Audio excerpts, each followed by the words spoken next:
Võtan siis päeva kokku ja lisaks sellele, mida rääkis Rait siin, tahan veel lisada, et väga oluline on, et saaks loodud ühistupank. Praegu meil on küll hoiulaenuühistud, kes opereerivad vekslitega, aga meil ei ole igapäevapanganduse võimalust.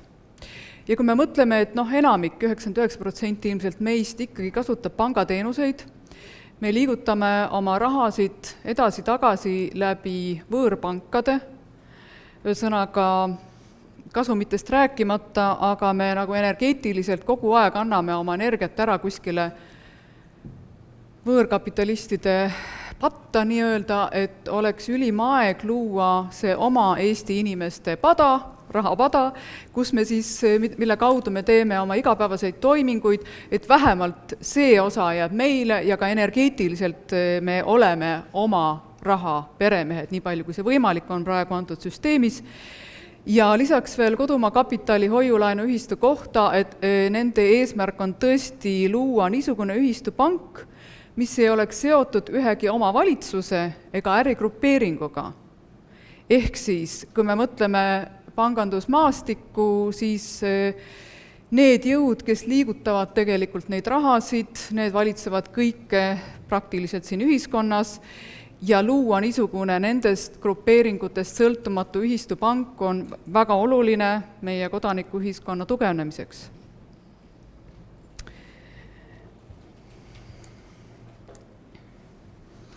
Kuna me oleme läinud ajaga üle, siis ma püüan teha lühidalt ja avada ka diskussiooni ja lühisõnavõttude vooru ja saab esitada võimaluse korral, kui eelmised ettekandjad soovivad vastata ka terve päeva ettekandjatele küsimusi. Lisaks nüüd veel rahateema lõpetuseks, et tegelikult me elame nagu mingis mõttes suhteliselt skisofreenilises maailmas. Mis on tegelikult raha? Raha on tegelikult võlg, lubadus maksta, promissory note. Ja kui see raha, mida luuakse siis laenude kaudu ehk bilansipikenduse kaudu, on vähemalt raamatupidamises loodud, siis intresside jaoks ju raha ei looda. Ehk siis seda raha ei ole kuskilt mujalt võtta, kui see tuleb teiste käest ära võtta. Ja see on iseenesest juba viimastel aastatel väga selgelt lahti kirjutatud süsteem, mis lõpeb kollabeerumisega. Tegelikult 2012 ütles mulle Saksa kultuuriruumi kõige targem finantsinimene Franz Hörmann, et 2012 energeetiliselt vana süsteem suleti, vana rahasüsteem. Ja see, et ta meil siiamaani edasi tiksub ja illusionaarselt toimub, see on omamoodi huvitav ja me ei tea, kaua seda kollapsi tulekut veel venitatakse, kas meil on pool aastat, aasta, paar aastat või veel kauem. Igal juhul mingisugused suuremad muutused on tulemas, sellest ei ole pääsu.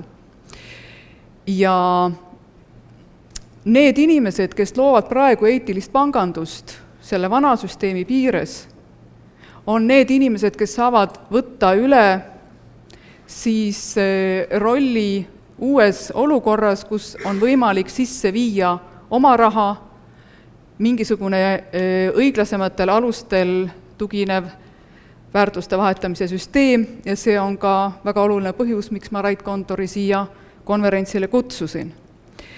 Kui me vaatame oma ühiskonna seisu ja vaatame maailmas, mis toimub, siis kasutades nagu puhtalt analüütilist lähenemist võiks pakkuda välja 3 stsenaariumi, mismoodi see elu edasi läheb.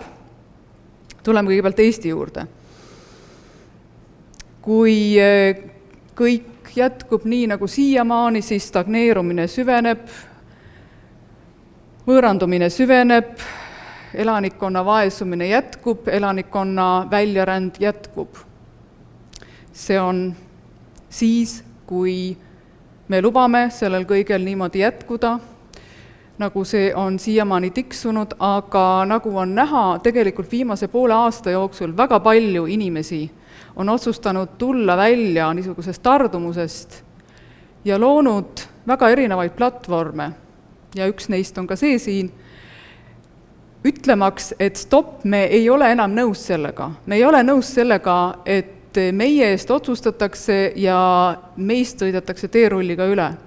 Neid grupeeringuid on Eestis palju, neil on erinevad ülesanded ja oluline on ka, et kui tekib mingisugune võimalus muuta selles ühiskondades struktuuriks midagi, siis need, kes on tegelikult tulnud eetilistel alustel, tõelistele väärtustele põhinedes oma ideede ja kontseptsioonidega välja, saaksid ühineda ja saaksid luua mingisuguse järgmise ühiskonna haldamise mudeli. Aga on ka võimalik suuremad muutused maailmas, on võimalik, et seesama rahasüsteem, mis sisuliselt on surnud, aga mida hoitakse nagu kunstlikult elus, et sellel ühel hetkel lastakse surra või toimuvad mingisugused ootamatud sündmused, mis mingis mõttes ei olegi ootamatud, sest neid on ette näha, ja tekib mingisugune suurem, ma ei taha öelda kaos, aga ettearvamatuse olukord. See on nagu teine võimalus, kuidas ühiskond võib edasi minna, ja kolmas on see, et need samad uued jõud, kes on öelnud, et stopp, me ei ole nõus endaga laskma niimoodi talitada enam, et nad organiseeruvad, et nad loovad paralleelseid struktuure, millest on ka siin konverentsidel juttu olnud, ja nad loovad paralleelselt selle vana maailma kõrvale niisuguse elamise võimaluse, kus inimestel on suurem vabadus, kus jääb aega tegeleda ka enesearenguga, millest rääkis Kristjan, ja kus on võimalik siis seda elu edasi viia mõistlikel alustel ja ütleme kõige paremal juhul, kui see õnnestub, siis ühel hetkel ka, miks peaksid need, kes vanas süsteemis vaevlevad, sinna edasi vaevlema jääma, kui on loodud kõrvale uued paralleelstruktuurid, mis võtavad elu tähtsad funktsioonid üle. Nüüd, kui ma tulen selle teise võimaluse juurde tagasi, et võib tulla mingisugune ülemaailmne kollaps, siis kujutagem korraks ette olukorda, et tekib tõesti nagu suurem ettemääramatus ja see seltskond, kes nimetab siin ennast valitsuseks, lihtsalt lahkub näiteks siit, sest mingis mõttes läheb olukord nagu kontrolli alt välja. Mida me siis teeme? See ei ole puhtalt teoreetiline olukord, see on täiesti üks reaalne võimalus ja see on ka see põhjus, miks ma hakkasin neid konverentse korraldama, et meie, kes me oleme võrdlemisi sarnastel alustel mõtlevad inimesed, mõttekaaslased, et me saaksime üksteisega kokku ja et me looksime mingisuguseid võrgustikke, sest kui me oleme täiesti organiseerumata, siis ongi kaos. Nii et niisugused tõsised mõtisklused kogu selle olukorra analüüsiks ja nüüd tulles tagasi esimese ettekande juurde, siis nii nagu doktor Riina Raudsik rääkis sellest, et inimesel on totaalne energiakriis siin ühiskonnas, ütleme füüsilisel, psüühilisel tasandil ka, nii on ka ühiskonnas. Meil on totaalne energiakriis, mis ühest küljest ongi tingitud sellest rahandussüsteemist, mis tegelikult põhineb valedel alustel ja millel ei ole üldse mingit katet ja mis on kollabeerumas.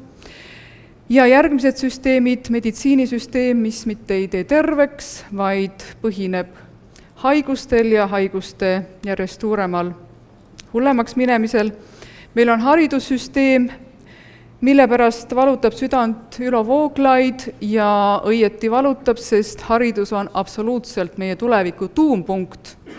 Kui meil ei õnnestu midagi ette võtta selles osas, mismoodi haridust antakse, nii eelkooli, kooliealiste, ülikooli kuni teaduseni välja, siis ei ole meil eriti palju lootust.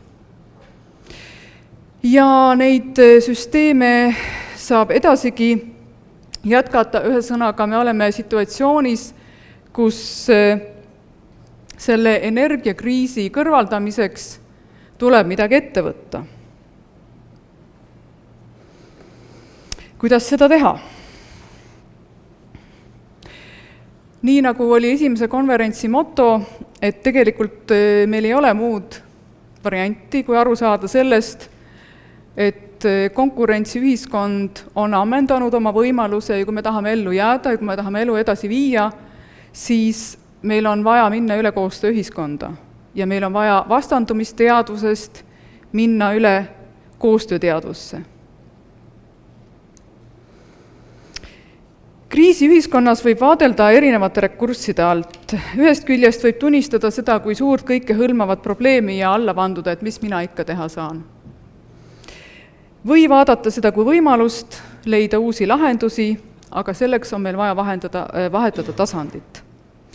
Ja ma tahan pika ja intensiivse päeva lõpuks lihtsalt teha ühe niisuguse lihtsustuse, mida võib loomulikult kritiseerida, aga meil on aeg-ajalt vaja minna sügavale analüüsida, siis meil on vaja tulla ka nagu tõmmata neid asju kokku. Et seda olukorda võib ka vaadata nii, et need muutmise võimalused on meil tegelikult, need tööriistad on meil käeulatuses.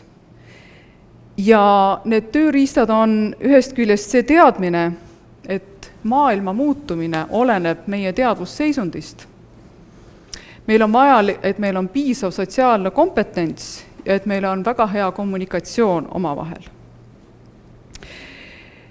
Mida nüüd täpsemalt on mõeldud selle all, et maailm ja maailma muutumine oleneb meie teadvusseisundist, et meil on igal hetkel tegelikult valida, kas me loome oma teadvusseisundi kaudu selgemat, puhtamat, kõige elavaga kooskõlalist reaalsust või laseme end allavoolu tõmmata masendusel, pessimismil, lagunemisel, kõigel sellel, mis on ühiskonnas väga esiplaanil ja maailmas. Ja see, et me valime igal hetkel nii-öelda selle ülesmineva spiraali ja mitte allakäiguspiraali, see ei tähenda seda, et me sulgeks silmi ka nende oma haavade, probleemide, komplekside ees. See ei tähenda seda, see tähendab, on võimalik töötada kogu oma problemaatikaga ja valida igal hetkel siiski kõrgeim võimalik lahendus, niisugune teadvusseisund, mis tegelikult tõstab nii inimest ennast kui neid, kes on tema ümber. Ja ühiskonnas ongi kõige suurem kunst mitte sulgeda silmi olukorra tõsiduse ees, aga samas hoida ja luua kontakti puhta ja loova jumaliku algega iseendas, see, millest Kristjan siin ka alustas, ning mõista, et vanade süsteemide hääbumine ei tähenda üksnes niinimetatud vanamaailma lõppu, vaid see on ühtlasi ka uute võimaluste sünni võimalus. Jätkusuutliku elu loomiseks meil ei ole muud varianti, me peame üheskoos looma inimestele elamisväärsed tingimused. Niisuguse elukorralduse, mis ei põhine manipuleerimisel, raiskamisel, korruptsioonil, vaid kõige elava austusel, kõigi ühiskondlike protsesside läbipaistvusel ja konstruktiivsel koostööl. Ühiskondliku elu muutmiseks ei piisa ainult sildistavast kriitikast, vaja on põhjalikku analüüsi. Ja sel põhjusel kutsusin täna rääkima Ülo Vooglaiu, sest tema analüüsivõime, tema süsteemi teoreetiline pagas on nii võimas, et oleks väga rumal seda praeguses olukorras kasutamata jätta. Meil kõigil on väga-väga palju õppida Ülo Vooglaiult. Olukorra süvitsi minev analüüs on eelduseks, et üldse aru saada, mis on valesti, kus on põhjused ning millistes protsessides me parasjagu oleme. Samavõrra vajame visioone, millised võiksid olla väljapääsuteed, millised protsessid aitaksid meil leida uue korrastatuse algeid üha suurenevasse kaosesse kalduvas ühiskonnas. Ning tuleme jälle tagasi inimese juurde, sest ühiskonna tervenemine algab iga inimese sisemisest korrastumisest ja tervenemisest, pidevast tööst iseendaga muutuvas maailmas, tasakaalupunkti ja keskme leidmisest ja hoidmisest mis tahes olukorras.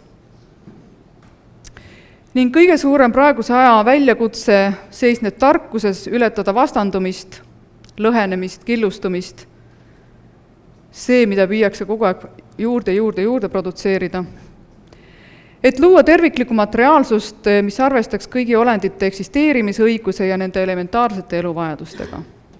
Ja nii kaua, kuni me laseme ennast tülli ajada, lõhestada, intrigeerida, nii kaua jätkub allakäik.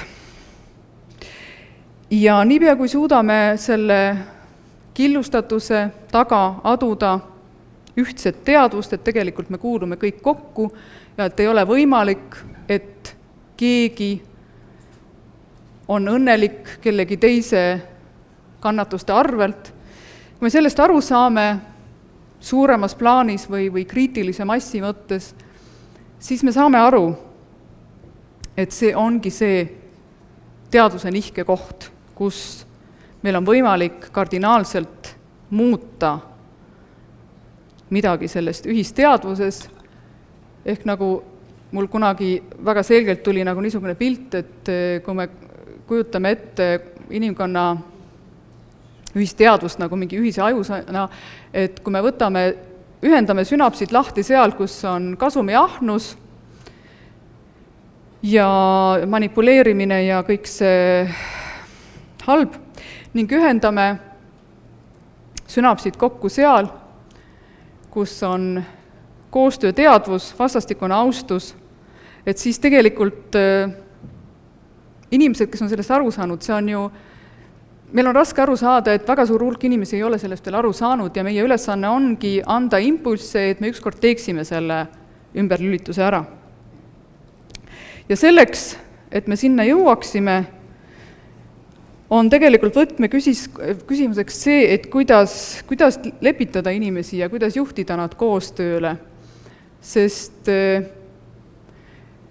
ma julgen arvata, et enamik inimesi annab endast parimad nendes oludes ja sellel teadvuse tasandil, kus ta on, ja see on ka see, millest Kristjan rääkis, et igaüks on oma arengupunktis seal, kus ta on, meil ei ole õigust kellegi üle kohut mõista, aga mida meie teha saame, on see, et me otsime seda ühisosa, kus me saame minna koostööle.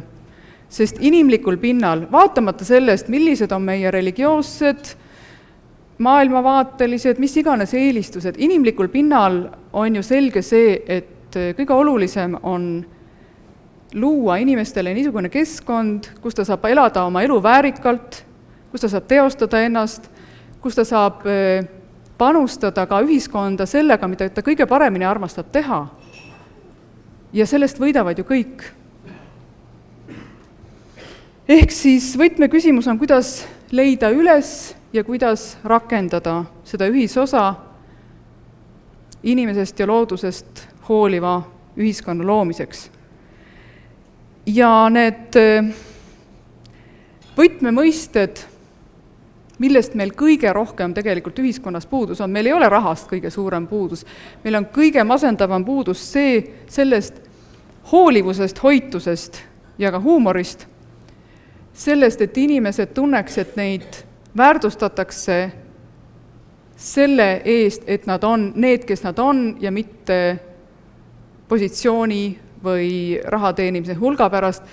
Miks inimesed lähevad massiliselt Eestist ära, on see, et nad tunnevad, et neid ei ole vaja, neid ei nähta, neid ei panda tähele, neid ei väärtustata. Ja seda võimendatakse veel niisuguse halvava hirmuga, hirmu tekitamise mehhanisme on palju ühiskonnas, ühest neist oli siin ka hommikupoole juttu. Niisiis, kui me otsime ühisosa ja kui me mõtleme, mida me saaksime muuta, siis ilma rahata me saame tegelikult, meil ei ole vaja kuskilt eelarvest hakata raha taotlema selleks, et me saaksime olla üksteise vastu hoolivamad, tähelepanelikumad ja hoiaksime üksteist rohkem. Ning eriti rasketel aegadel on nagu huumor üks kõige paremaid abivahendeid, et naerda välja seda absurdset olukorda ja tõsta seeläbi sagedust. Niisiis meil on vaja luua võimalusi üksteise toetamiseks ja mitte uusi struktuure, kus me üksteise vastu või konkureerides kuidagi eksisteerime. Ehk siis paralleelstruktuur number 1 on hoolivuse ja hoituse võrgustik, mida me saame igas hetkes praktiseerida.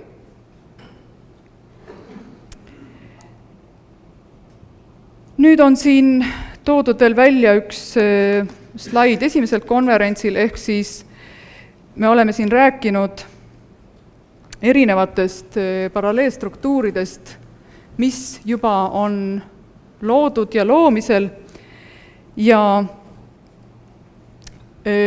ma tõingi siin nende puhul välja siis 3 niisugust aspekti, et võimaldada sõltumatust sellest vanast süsteemist, et inimene saaks teostada ennast, ja teiseks, et anda tööd nendele, kes juba on süsteemist väljunud. On väga palju inimesi, kes ei saa energeetiliselt, psühholoogiliselt ei saa vanas süsteemis enam edasi töötada, sest see on neile niivõrd vastumeelne ja nende potentsiaal sageli vedeleb niisama tänaval, piltlikult öeldes. Ja siis kolmandaks, uute tugivõrgustike loomise eesmärk on see, millest ma alguses rääkisin, et kui tegelikult ühel hetkel toimuvad suured muutused ühiskonnas, siis peavad olema need inimesed, kes on teatud asjad läbi mõelnud ja kes tõeliselt soovivad luua uusi võimalusi elu jätkumiseks, mis põhinevad tõelistel väärtushinnangutel, et need inimesed oleksid organiseerunud. Eelmistel konverentsidel oleme siis põgusalt tutvustanud, viimast küll ei ole, sest tuli programmi muudatus, ma lihtsalt lühidalt siin toon ära ja ökokogukondi me ka ei ole tutvustanud, aga nende kohta on piisavalt informatsiooni, sest nad on juba pikemalt Eestis tegutsenud. Ühesõnaga, ma tõin nad siia esile mitte nüüd sellepärast, et hakata igaühe lugu uuesti üle jutustama, vaid ma tahan öelda seda, et kui vahel on küsitud niisugust küsimust, et kuidas luua kogukonda Eestis niimoodi, et me saaksime oma elu ära korraldada, et me saaksime oma kulud kaetud, siis ma näen, et seda ainult kogukonna tasandil ei ole võimalik teha. Et kogukonna tasandil saab teha paljusid asju, aga meil on vaja ka üle-eestilisi võrgustikke, mis toetaksid ka neid inimesi, kes seal kogukonnas töötavad. Ehk siis üks on tervisevõrgustik, Merili ja Jaanika esimesel konverentsil ja ka põgusalt täna, ehk siis kui inimesel on tervis, tal on kontroll oma tervise üle, siis tal ei ole vaja kulutada raha kallite ravimite ja ka alternatiivmeditsiini peale, mis riiklikul poliitika tõttu on kallis. Samuti eelmisel konverentsil me tutvustasime Ott ei vaja muidugi tutvustamist, aga Oti esindajad rääkisid ja mis küll on täiesti uus nagu enamikele inimestele, on niisugune koostöö ja tarkvara platvorm, mille nimi on Naaber ja mis siis võimaldab väikeettevõtja ja tarbija otse ära ühendada võimalikult minimaalsete kuludega ja luua võimalikult lühikesed tarneahelad ja väikeettevõtjale teha seeläbi elu kergemaks, sest on ju toimunud väikeettevõtluse süstemaatiline suretamine Eestis. Samamoodi eelmisel konverentsil me tutvustasime ühishanke printsiipi ja võib-olla Lembit Künnapas pärast isegi paar sõna lisab sellele, sest ma olen kõigile eelmistel konverentsidel esinenud uute võrgustike esindajatele pakkunud seda võimalust, et me ainult ei too neid korra välja ja ei räägi, kui tore nad on, vaid me hoiame inimesi kontakti või hoiame nendel arengutel silma peal ja nad saavad rääkida sellest, kuidas nad on edasi liikunud. Ning samuti on üks niisugune juba üle Eesti liikuv siis võrgustik Siiris Isaski loodud Saagu valgus, mis oli küll kutsutud teisele konverentsile, aga mis lükkus edasi, mis siis ka loob juba tegelikult lisaks Raplale ka teistes Eesti piirkondades niisugusi võimalusi, kus hoolitsetakse siis nende kõige puudust kannatavamate inimeste eest. Nüüd, kuidas minna edasi? Loomulikult need võrgustikud, mis on töös ja tervisevõrgustiku puhul, mida ei õnnestunud siis ka süsteemil rajalt maha võtta, ta töötab rõõmsalt ja tugevalt edasi, et kuidas me saame luua uusi. Teatud mõttes ka Rait Kondori ühistupank kuulub ju sellesse üle-eestilisse, ta ei ole nüüd, ütleme, päris selle uue mõtlemise võrgustik, aga ta on seal kuskil vahepeal. Et nende uute võrgustike loomine olenebki nüüd kõigist meist, kes me oleme siin ja kõigist inimestest Eestis, kes võtavad initsiatiivi ja loovad sellel samal eesmärgil, et anda rohkem vabadust ja luua paremaid tingimusi inimestele, loovad uusi võimalusi. Aga mida ma tahan lõpetuseks rõhutada, et nende uute paralleelstruktuuride loomisel on mõte ainult siis, kui seda tehakse koostööteadvuses, sest vanasse niisugusse võistlevasse ja vastanduvasse maailma nende struktuuride loomisel ei ole võtet, sest see energia tõmmatakse nagu selle vana energia poolt maha, nii et tulles tagasi selle võtmeküsimuse juurde, kõige olulisem on leida ühisosa meie erinevate huvide ja erinevate ka maailmavaadete vahel ja otsida koos võimalusi, mismoodi me saame neid paralleelstruktuure luua. Nüüd juba esimesest konverentsist peale on üks väga valus teema olnud haridus ja seoses sellega, et juba eksisteerivate paralleelstruktuuride ehk erakoolide kallale on mindud väga kurjalt ja siin me nägime jällegi seda, et kui lapsevanemad koondusid ja võtsid initsiatiivi, siis see hull asi, mida oli plaanitud, ei ole siiamaani veel toimunud. Aga kui me vaatame haridusmaastikku üldiselt, siis meile ei piisa ainult sellest erakoolide võrgustikust, vaid haridus on absoluutselt keskne ja fundamentaalne küsimus kogu Eesti tulevikus, ei ole valdkonda, mida haridus ei puudutaks. Ehk siis, kui algselt oli kavas võtta ühe konverentsi teemaks haridus, siis see ei ole kuskile kadunud, aga paljude inimestega konsulteerides ja arutades on tegelikult selgeks saanud see, et ühe vajaliku impulsi andmiseks ühiskonnale jäävad need raamid tegelikult kitsaks, et on vaja luua üks palju suurem ja kõikehõlmavam liikumine või ükskõik, kuidas me seda nimetame, ja see, mis saab Eestist, see oleneb väga palju sellest, kuidas me suudame haridust päästa Eestis. Sellega on praegu minu poolt kõik ja ma avaksin siis vaba mikrofoni lühisõnavõttudeks ja diskussioonideks. Kas kõigepealt Lembit Künnapas soovib tulla, kes on siis ühishanke projekti eestvedaja Eestis ja me ei hakka siin ühishanke printsiipi üle jutustama, aga paari sõnaga ta tutvustab seda ja räägib siis, millised on olnud arengud. Tuled võib-olla siia.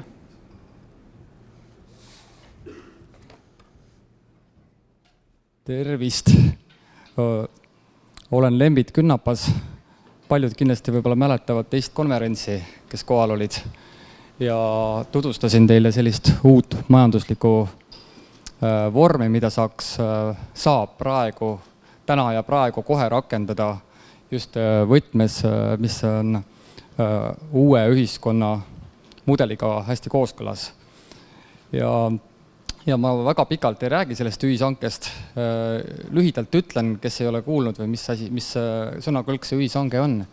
Ühishange on tegelikult väga lihtne eraisikute koostöövorm.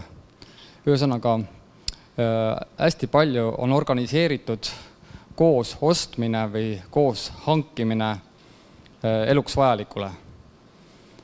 ja eelmisel konverentsil rääkisin lihtsalt vanadest toimunud, mis on juba toimunud ja nendest põhimõtetest, aga nüüd on 3 kuud möödas ja vähem kui 3 kuuga käivitasime ka täiesti reaalse eraisikute projekti, mille nimi ongi ühishange. Koduleht ei ole veel valmis, sellest täisinformatsioon on Facebooki lehel, ühishange ongi nimi. Ja see leht on vähem kui 3 kuuga kogunud 8000 huvilist ja meil on alustasime toiduhankega esialgu Lääne-Euroopast, kuna meie mahud on veel väiksed, et tuua konteineritega kuskilt teistelt mandritelt täisväärtuslikku sööki. Ja praeguseks hetkeks on juba üle 40 ja nüüd märtsiks tuleb uus ühishange, kus tuleb üle 50 erineva toiduaine. Ja ühishange ei piirdu edaspidi ainult toiduainetega. Ja see on suur võimalus, kuidas eraisikud võivad täiesti vabalt leida alternatiivi meie praegu monopoolsest kaubandusest. Hästi lihtne vorm ja täiesti seaduslik. Hästi palju tarbijaid ostavad koos. Tänu sellele saame lubada omale paremat kvaliteeti, värskemat toitu ja nii edasi. Ja hinnad on tavakaubandusest oluliselt sama alternatiiviga madalamad. Ja täpselt samamoodi, ma pikalt ei lobise rohkem, annan lihtsalt väiksed, kes ei ole kuulnud sellest mitte midagi, et esimene võimalus leida Facebookis sõna ühishange on märksõna, pange sisse ja sealt juba leiate kõik, leiate mind ja saab edasi rääkida. Võib-olla lühidalt oli veel eelmine kord mainitud ka selline klubi, mis on väärtushinnangu põhine klubi. Ja klubi on vaikses arengus, klubi on hetkel selline väike kooskond, mis tegelikult alles formeerub. Aga kuna täna on siin näha meie klubist, meil on alles ligi 100 inimest praegu seal klubi nimekirjas, kes osaleda soovivad. Ja nendele väike uudis, et ühishange, kus on hinnad küll väga madalad, on nüüd uues ühishankes väga suur soodusprotsent, et lihtsalt teadmiseks, et üks koostöö on hakanud võtma kuju. Ja see kindlasti arendab klubi edasisi arenguid. Aitäh!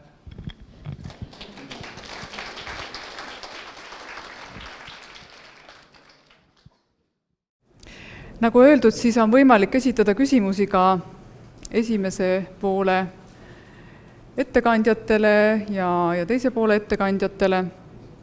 Et kui me saime siin vahepeal kriitika osaliseks, et me ei anna inimestele sõna, siis tegelikult oli meil päevakavas väga selgelt öeldud, et lõpp on pühendatud lühisõnavõttudele. Ma tegelikult pakkusin väga paljudele inimestele seda lühisõnavõttu võimalust ja mõni isegi nagu registreeris ja siis jälle kadus, et eks ta on niisugune spontaanne, aga oluline on, et see, millest tegelikult täna kõik ettekandjad on rääkinud, et ainult sellest ei piisa, et me tuleme korra kokku. See kokkutulek on vajalik, et me kontakteerume üksteisega elusas maailmas, sest elus kontakti ja virtuaalse maailma tõttu üha väiksemaks on äärmiselt oluline, et me oleme koos. Aga sellest ainult ei piisa, et me saame niisugusel kokkusaamisel anda üksteisele impulsse, saame üldse tutvuda ka elusas kontekstis, mitte ainult läbi interneti. Ja et meist kõigist oleneb see, mismoodi elu Eestis edasi läheb. Ja kui, nagu öeldud, oli, et väga palju on tegelikult kodanikuinitsiatiivi ja väga palju on erinevaid niisugusi mõttekaaslaste grupeeringuid, siis hästi oluline on hoida, et see tegevus oleks rahumeelne, et inimesed oleksid oma keskmes, et ei läheks võitlusse, sellepärast et võitluse energiaga kohe tõmmatakse inimesed niisugusse keerisesse. Mul oli siin eelmisel konverentsil ka toodud David Hawkinsi tabel, kus on näha, eks ole, see teadvustasandite kirjeldus ja et kui ütleme, tänane vana maailm tegelikult möllab siin nendel tasanditel, mis on iseenesest destruktiivne ja ennast hävitav, siis uue ühiskonna sagedusala algab siit, kust on loov ja ülesehitav, ehk meil kõigil on väga oluline teadvustada, et me hoiame oma teadvust sellel tasandil, et kui ka tulevad kallaletungid, rünnakud, et me ei lase ennast viha, raevu, süütunde ja kõigi nendesse emotsioonidesse tõmmata, vaid et me distantseerume sellest võitlusmöllust, mis ju poliitikas kogu aeg permanentselt toimub, ja et me hoiame oma fookust seal kõrgemal. Ja me ei vastandu vanale, me otsime lihtsalt uusi võimalusi, kuidas seal kõrgemal teadvustasandil elu korraldada nii, et inimestel oleks rohkem vabadust, et inimesed saaksid ennast teostada. Ja seda ei saa teha 1 inimest, 2 inimest, 10 inimest, seda peavad tegema rohkemad inimesed. Ja seetõttu palun, et nüüd on vaba mikrofon, kellel on ettepanekuid, uusi. Jaa, palun. Emil.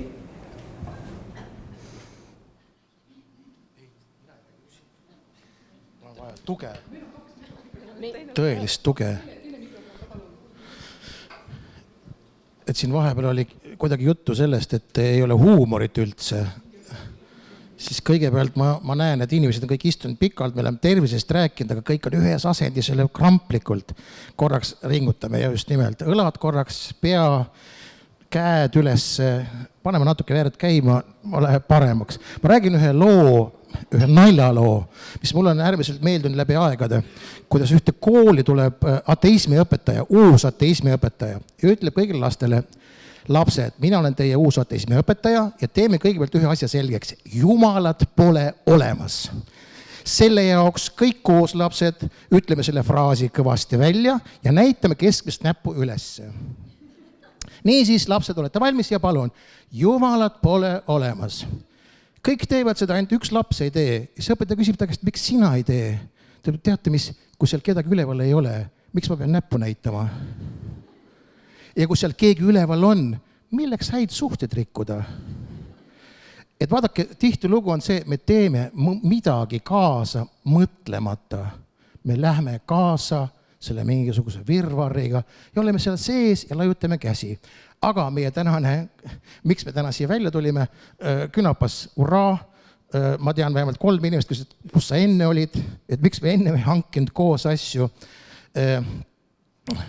Tänane idee on, kas kellelgi nüüd meeles korraks kontroll, me rääkisime laenuühistust, mis vorm see oli, kuidas need inimesed seal koos olid? Tulundusühistu. Nüüd, kõigile sellele, mis me täna ka oleme kuulnud korduvalt ja korduvalt, kas need inimesed, kes ütlevad, et vabandust, me enam pole nõus sellega, et me oleme targad ainult iga 4 aasta tagant ühe korra ja ülejäänud oleme rumalad, meie käest ei küsita, meiega ei arvestada enam seda, me ei taha seda. Kas need inimesed on võimelised kuuluma ühte tulundusühistusse, kus nemad saavad kõik koos öelda, et vabandage väga, aga nii see ei käi. Me oleme päriselt olemas. Me oleme siin ja täna ja me tahame otsustada, me tahame vastutada. See on meie elu. Kas see vorm on olemas või? On. See on seaduslikult olemas täitsa. Tulundusühistu. Nüüd kõik küsivad, mis tulu ma selle eest saan? On ju? Esimene asi, sa saad päriselt oma hääle viia sellesse kohta, kus seda hakatakse kuulma üheskoos ja suurelt. Teada, kui suur asi see on, kus sa lõpuks ütled iseendale, kurat, nad kuulevad mind ka ju nüüd. Ehk siis see on lihtsalt selline üleskutse, arusaam, millised need mehhanismid on, struktuurid, kuidas see edasi Räägin vahele või? Jah. Et siis ma õigustan oma olemasolu siin laval. Ei, sa oled tugi. Minu nimi on Rea Raus ja ma tegelen tegelikult jätkusuutliku arengu teemadega professionaalselt. Ja minu ülesanne siin lembitu tahtsin öelda. Emili kõrval seista on tegelikult selliseid ideid arutada tõepoolest, et mida siis edasi teha ja kas kas me hakkame tegema õigeid asju valede meetoditega või valesid asju õigete meetoditega või see, mida me hakkame tegema, et need õiged asjad saaksid ka õigesti tehtud. Ja see tähendab seda, et kui me räägime koondumisest või võrgustumisest mingil eesmärgil, siis me peame kõigepealt hakkama enda käest küsima ju, mis see eesmärk on, milliseid põhimõtteid me rakendame, kas see töö ja sisu, mida me teeme, et kui see on õige, et kuidas me teda siis teeme, eks ole. Ja see mõte, mille praegu värskena Emil lavalt välja hõikas, on tegelikult kantud väga üllast eesmärgist, et meie oma Eesti maa ja õhk ja vesi, mis on need eeltingimused, et me üldse saaksime siin mingit puhast toitu kasvatada või elada, on tänases maailmas nii ka paljudes riikides tegelikult ohus ja me ei saagi muud midagi teha, kui selle sama maa eest seista, sest muud meil ei ole. Ja Emili mõte on tulundusühistu luua selliselt, kus me siin viskasime ka nalja, mille nimeks võiks panna TÜ Eesti riik. Ehk selline tulundusühistu, mis ongi meie enda kodumaa, nii nagu oli kodumaa tulundusühistus, siin juttu natuke teises võtmes, aga kus me saaksime võtta selle õiguse ja hääle, et öelda, mis saab meie maavaradest, mis saab meie joogiveest seal Pandivere kõrgustikus, kas geneetiliselt muundatud organismid on hea mõte või mitte ja nii edasi ja nii edasi. Et selline konkretiseeritud kogu vist oleks hea mõte. Just. Ja vaata, muidu momendil on ikka see, et väga palju erinevaid üksusi on, väga paljud tegelevad õige asjaga ja nad on olemas mingisuguse väikses kogumis. Ja igaüks saab aru, et see, mis ta teeb, see on kõige õige maailmas. Aga seda, et need kogud omavahel veel kokku tuua, seda ei ole. Me peame oma hääle saama suureks. Me peame leidma omavahel oskuse koostöö. Ehk siis, kui see Saale ütles, et oli see 3. versioon, kus sa nagu ütled lõpuks, et kaua võib? Miks? Miks me peame kaasa minema selle hullusega? Pange tähele, me igapäevaselt tehes kõike seda, mis me teeme, me tegelikult maksame kinni selle sama masina uuesti ja uuesti. Erineval moel, aga me teeme seda. Me oleme nõus vaikides. Ja nüüd see üleskutse ongi ainult selle jaoks, et omavahel koos olla, aga me oskame koos rääkida, hääle kokku panna. Ja mu isa kunagi ütles mulle, et see on nagu köis. Kui on niidikesid eraldi, siis neid saab tõmmata niimoodi katki. Kui need kokku panna, siis saab laeva nihutada. Nii et see on selline. Kellele kõik kirjutama peavad või helistama, kellel on mõte kaasa mõelda? Ma arvan, konkreetsemalt. Mina läheks nagu seda teed, seesama, mida Saale ütles ka, Ott on olemas, siis on olemas see terviseseltskond, on olemas see uue maailma seltskond, on olemas ühisange. Mõelge, kui palju tegelikult juba on neid inimesi, kes on ise endale öelnud, ma tahan ise vastutada, otsustada, ma tahan ise päriselt elada, olla inimene, kes teadvustab endale seda kõiksust. Eks ole? Nii, ma ei oska... Ikkagi selle tulundusühistu osas võivad siis kõik sulle kirjutada, on ju? Tähendab, nüüd on selline asi, läheksid... Jah, ma mõtlesin, et alustaks hoopis sellest, et tõstke käsi, kes on nõus, aga ma ei tee seda. Pigem ma leiaks selle võimaluse, et mis iganes kollektiivid esindate, ühel hetkel viskame selle kinda välja, et tuleme kokku vähemalt üks esindaja sellest igast kambakesest, et mõelda, kuidas see vorm tuleb, kuidas me suudame omavahel kokku leppida, et seisame mitte, et see ei esindaks no iga eraldi huvi, vaid see esindaks kõikide inimeste huvisid. Just. Ja see mehaanika või see tehnoloogia, kuidas me saame sinnani, see läheb nüüd töösse ja seal me oleme palunud tööd teha nendele, kes ikkagi jagavad süsteemsust. Loodame, et ka Ülo korraks seal midagi niimoodi tonksab meid vahepeal. Ütle jaa. Mis te noored siin nii rapsite, nagu nii ajate ainult juttu. See on üleskutse tegutsemiseks päriselt.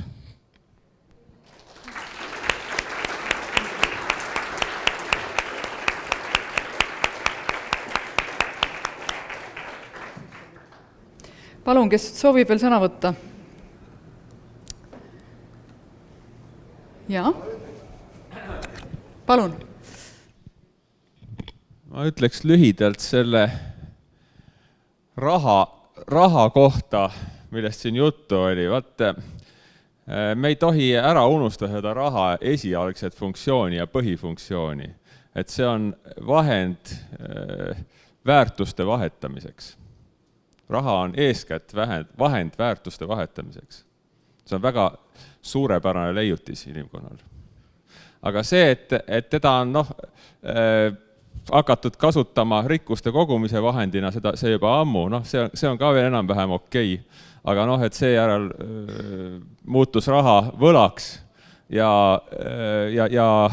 raha keerutamiseks, mille abil reaalmajandusest pumbatakse välja ressurssi sinna, kus sellesse sfääri, mis mitte kuidagi reaalmajandust ei arenda.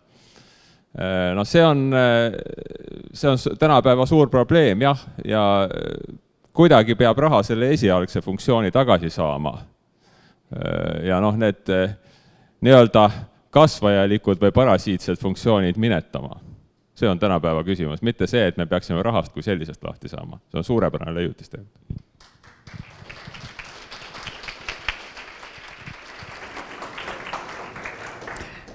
Rahateema kommentaariks veel nii palju, et see vajaks omaette loengut.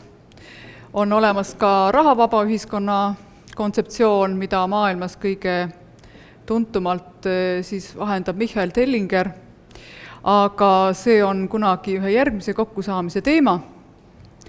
Selge on see, et me ei saa rahavabasse ühiskonda üle hüpata 50 või isegi ilmselt mitte 50 aastaga, et see on pikem protsess ja seetõttu on vaja liikuda samm-sammult ja seetõttu on siis niisugune ühistupank, mis ei ole seotud ärigrupeeringute ja omavalitsustega, esimene samm sellel teel.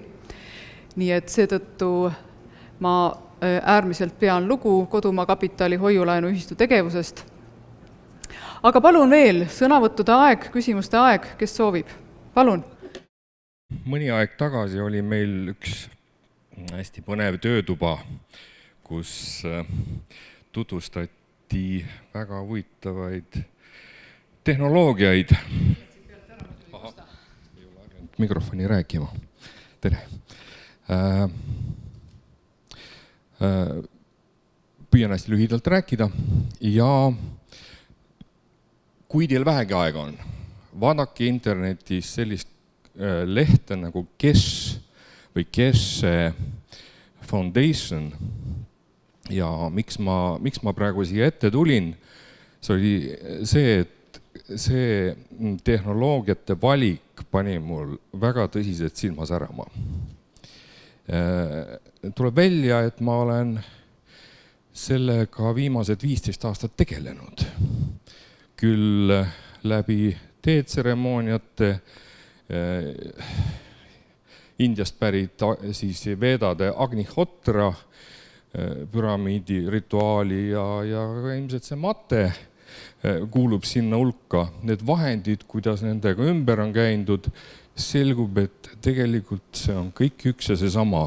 Ja nüüd siis üks teadlane on võtnud ette ja hakanud seda panema teaduse keelde ja õpetab inimesi, kuidas neid asju kokku panna. Ja need tehnoloogiad on just koostöö võtmes, mitte võideldes haigustega, vaid luues nii-öelda struktuuri, mis tekitaks kehas selle tasakaalu ja keha hakkab jälle süsteemselt tööle. Et minu meelest väga nii-öelda tuleviku teema. Tegelikult ju oleviku teema. Lihtsalt see sealt üle võtta, õppida, teha endale selgeks ja see toimib. Et see on hästi vaimustav. Minu silm särab, järsku läheb kellelgi veel särama ja järsku teeme midagi koos. Aitäh! Ja nii palju kommentaariks, et me tegime novembris ja detsembris 3 koolitust. Tegemist on täiesti uue valdkonnaga teaduses, mis vajab väga palju uurimist. Ja ma võrdleksin selle plasmafüüsika tulekut niisuguse paradigma nihkega, nagu oli siis, kui kvantfüüsika tuli, ühesõnaga me teame sellest veel väga-väga vähe, see on äärmiselt põnev ja aukartust äratav valdkond ja miks me ei ole sellest laiemalt rääkinud, et on vajalik, et inimesed, kes tunnevad ja kes on töötanud nende teemadega, et nad uuriksid ja et nad testiksid neid asju, sest teaduse areng on alati seatud ka teatud ohtudega ja enne ei saa ühtegi asja laiemalt välja anda, kui ei ole tehtud väga põhjalikud uuringud. Aga iseenesest tervisetehnoloogia, mis on seotud just nimelt siis selle plasmafüüsikaga, selle toimimist ma olen omal nahal tundnud, see tõesti töötab, lihtsalt me teame sellest veel väga-väga vähe. Aga kui on tulnud ka selliseid hääli, et nagu üleüldse see ära keelata sellega tegelemine, siis ma ei ole sellega nõus, sellepärast et nii nagu teadust püüti keskajal inkvisitsiooni poolt ära keelata, oleks väga rumal keelata ära mingi asja uurimine, mis juba on olemas. Lihtsalt sellega ollakse kogu maailmas veel võrdlemisi alguses, me ei tea, mis on täpselt need ohud ja samm-sammult ja väga vastutusteadlikult, nii nagu kogu uue teadusega, tuleb siis sellega tegeleda need inimesed, kes on pädevad seda asja uurima. Ja sellega seotub siis laiemalt valdkond, mille nimi on PRI-energia ja mille osas on Eestis palju inimesi, kes on seda aastaid uurinud. Aga samamoodi siin on ka omad põhjused, miks ei ole tahetud, et see jõuab inimesteni, sest see väga selgelt ohustab teatud monopole ja samamoodi see on ikkagi veel teatud osas võrdlemisi lõpuni läbi uurimata ala, ehk siis töö käib, spetsialistid uurivad neid asju, aga ütleme, konverentsil esitlemiseks ei ole see praegu veel teema, sest see lihtsalt on algusjärgus ainult, nii palju kommentaariks. Kas on veel? Jaa, palun. Tere, minu nimi on Igor ja ma tänan teid kõiki selle ühisvälja eest, milles me oleme. Ja selliseid teemasid arutame. Ma küll ei saa tänase päeva osalejatega kõigiga nõustuda, et kui me panga asemele paneme püsti teise panga, siis see ei ole lahendus. Kui me kooli kõrvale paneme püsti teise samasuguse kooli, siis ka see ei ole lahendus. Ja kui me raha asemel mõtleme välja uue raha, sest et vana raha niikuinii laguneb ära ja vajub kokku, siis ka see ei ole lahendus. Lahendus on milleski muus.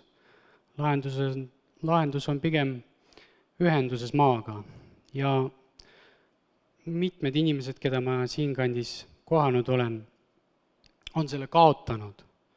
Nad on kaotanud ühenduse maaga ja me ei saa rääkida uuest ühiskonnast, kui me jätame välja kõige olulisema faktori sellest. See on see emamaa, kes meid toidab. Ma tahaksin teile lõpetuseks, et mitte teid enam tüüdata, lugeda ette lühikese luuletuse, mis ma kirjutasin Eesti kohta. Miks nii paljud eestlased oma maa on hüljanud? Kas tõesti eesti keele me noored ära põlanud? Miks keegi sigu enam ei kasvata? Ei ela talve üle ilma kasvata? Vana töölooma ümber ei kasvata? Kui palju vaeva näeme raha eest? Ei taha oma maa peale võõrast meest. Maa tuleb täita lastega. Ja Eesti naistel leppida oma meestega. Küll igal hommikul ta sind ei kiida. Küll igal hommikul ta sind ei kiida, kui toovis muru korralikult niidab. Ta palga ausalt koju toob ja viina vahest harva joob. Mees kurja kavatsusi ei audu, sest armastus käib kõhu kaudu. Sa hoia mehel kõhtu täis ja ära päri, kus ta käis. Nii püsib õnn ja pere koos, aitäh!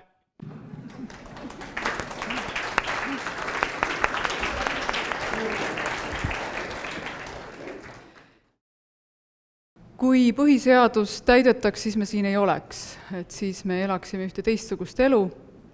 Lisaks tasub meenutada, et tegelikult tänapäeva maailmas ei ole mitte riike, vaid on äriühinguid ja ka see Eesti Vabariik on tegelikult äriühing, ehk see seletab ka seda, miks seda põhiseadust ei täideta. Ja eelmisele kommentaarile ma vastan nii palju, et ma isiklikult olen 2 käega rahavaba ühiskonna kontseptsiooni poolt, aga olles realist, siis meil ei ole võimalik hüpata üle mingitest arenguastmetest, sest elanikkonna enamus on inertne, nende mõttemustrid on kujundatud ja programmeeritud hariduse ja teiste süsteemsete programmeerimisvõimaluste poolt, nii et me ei saa vägivaldselt raha ära kaotada, me peame arvestama seda konteksti, mis me oleme, ja me saame teha seda, mida on meie võimuses teha, ja meie võimuses on luua vana, sureva süsteemi kõrvale teistsuguseid paralleelstruktuure, mis teenivad inimest paremini. Ja see ongi nende konverentside korraldamise mõte, et seda infot vahetada ja ärgitada inimesi looma uusi võimalusi ning kel iganes ettepanekuid, siis koduleheküljel on ka meiliaadress, kuhu saab neid saata, aga mis põhiline, meist igaühest oleneb see, mismoodi elu siin edasi läheb ja seda ei tee mitte keegi meie eest ära. Aitäh tulemast, kohtumiseni!